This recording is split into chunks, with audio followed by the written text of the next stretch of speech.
আসসালামু আলাইকুম। আশা রাখি আপনারা ভালো আছেন। আলহামদুলিল্লাহ আমি অনেক ভালো আছি।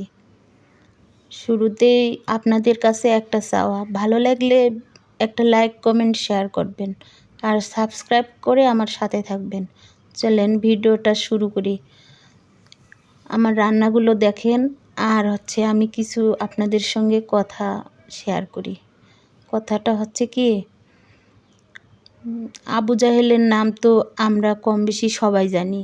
যারা ইসলাম ধর্মের লোক তারা তো সবাই জানি, তাই না? আবু জাহেল মরে গেছে তাতে কি? আবু জাহেলের মতো প্রায় ঘরেই ভাই চাচা এখনও আছে, যারা ভাই বা ভাইয়ের ছেলেমেয়ের ভালো দেখতে পারে না, যাতে তাদের খারাপ হবে সবসময় সেই চিন্তা ভাবনায় করে। আবু জাহেলের মতো ভাই যারা ভাইয়ের ভালো দেখতে পারে না, ভাইয়ের জায়গা একটুখানি, যদি ভাইয়ের বাড়ির পাশে একটুখানি জায়গা থাকে সেখানে দাঁড়িয়ে কত কথা বলে, তারপর গাছ লাগায়, তারপর হাতের আঙ্গুল দিয়ে জায়গাটুকু মেপে রাখে। কেউ কি জায়গা নিয়ে কবরে যাবে? কেউই তো যাবে না। ধন সম্পদ জায়গা সব আমাদের রেখে যেতে হবে, তাই না?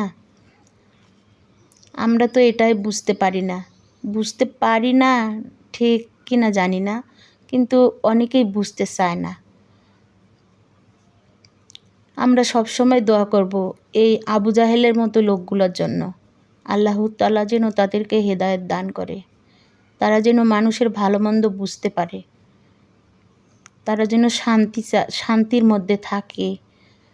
কারণ যারা ইসলাম ধর্মের লোক তারা তো শান্তিপ্রিয় লোক, কিন্তু ওদেরকে কি বলা যায় ইসলাম ধর্মের? জানি না। আপনারা জানলে কমেন্ট করে আমাকে জানাবেন। আমার ভিডিওটা বেশি বেশি করে দেখবেন আর আপনারা ভালো থাকবেন, আমার জন্য দোয়া করবেন।